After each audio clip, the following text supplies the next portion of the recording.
Hey peeps, it's Tripl-L. Now it's time to talk about my very late impressions for Food Wars chapter 199. I apologize for the late upload. This has been the worst week in terms of time for me, but whatever, we're here now. Let's talk about it. This chapter of Food Wars I thought was actually very good. Usually the Food War chapters, they can be kind of light on content, but this one was actually pretty full of a lot of nice little moments that is like worthwhile of talking about. Before I really get into these things, I'll just speak on something on a technical level, because if sometimes something goes down in a technical level that you have to point out. The very beginning of this chapter I felt was slightly sloppy, only because there's a lot of perspective changes, and also because there's a lot of, oh no, there's one insert of a flashback while there's a while we had a present panel. Anyway, it's just like it all happens in a rather, I don't know, it just feels rather abrupt. We go from Azami to Azami's quick little flashback to Gid and Todoroki, just one panel that's showing that we're with them now, but then we switch over to a flashback of Gid and Jochiro, and then we go over to Jochiro and Soma, and that's where the chapter kind of stabilizes after that.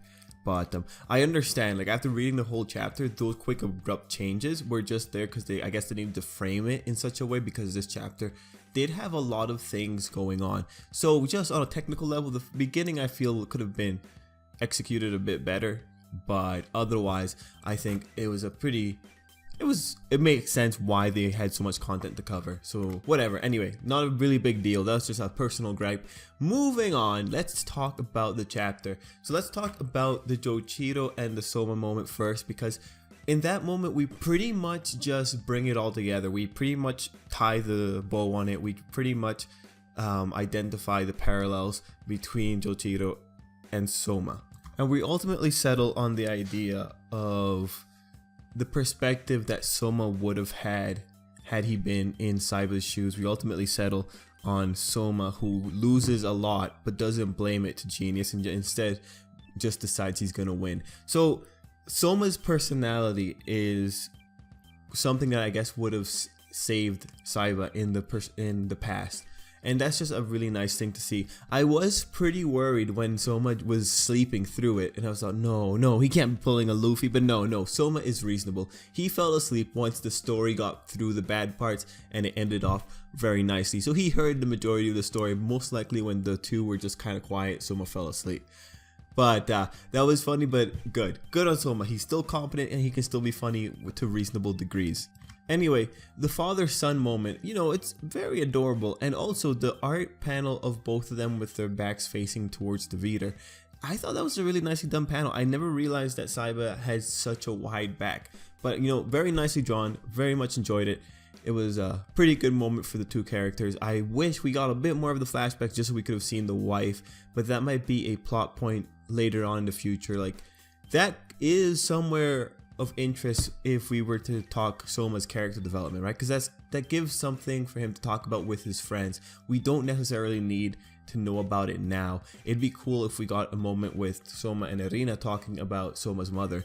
That would be a pretty nice way of kind of building up the relationship between those two characters. But anyway, moving on, let's talk about the other aspects of this chapter. We also got the scene with Megumi and Aldini pretty much telling Dojima that it's gonna be okay, that they are very grateful that those two are there to help them out. And you know, it's just a very humble kind of way of Aldini going about it. And you know, this is one of those moments where you can really appreciate the character. Todoroki has a small little moment too where she's doing her little ritual. But yeah, the Jewel Generation, that's what the head, or the former headmaster, calls them. It's just interesting to see that these kids are stepping up to the plate. I wish they had a few more forces on their side, but whatever, you know, you had to kind of raise the stakes here. Anyway, the other segment of the chapter that's relatively important is Irina's small segment. It's interesting always to see Irina's kind of trauma when it comes to her father, and seeing it here was kind of heartbreaking. It's kind of unfortunate to see Irina suffering like this, and that she's having that much of a struggle against Azami. But then we get everyone coming in, and we get the setup for the next couple of chapters, which is going to be a 3-on-3 match. People are going to be cooking against each other just to, I guess, train up and learn more. Hopefully this will be enough to I guess, cross the divide between the first years and the third years. But personally, I'm a bit disappointed because I really want to get to this Regiment de Cuisine. But it seems like we're going to get this arc first, which, you know, it's okay. It's okay. It's just like we've had a lot of cooking, and I just want to see like the cooking that matters. And this is going to be a training arc. So in the best case scenario, they'll give us some morsels in between the actual cooking fights, like maybe something of value towards the story, not just cooking all the way through. Because after the Akira versus Soma cooking battle, I'm kind of burnt out. I hope it goes a bit faster. That's my only desire. Let it go a bit faster. We don't need to have it drag it out like it was with Akira and Soma. Anyway, this chapter gave us setup. This chapter gave us a lot of character moments, a lot of little nice dynamics between the characters, whether they were Saiba Soma or Saiba and Gin. We got a lot of little developments for Irina. We got just to see where everyone's at. You know, overall, it's Shokugeki no Soma at its finest. It's Food Wars at its best when, you know, there's not cooking involved. In terms of the characters, like, this was all very entertaining. I very much enjoyed this chapter.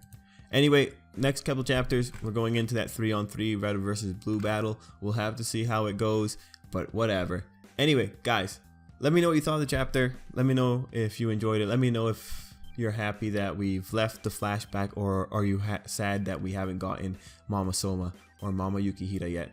Anyway, guys, thanks for watching, and until next time, I hope you have a good day. Oh, and this chapter, I pretty much loved it.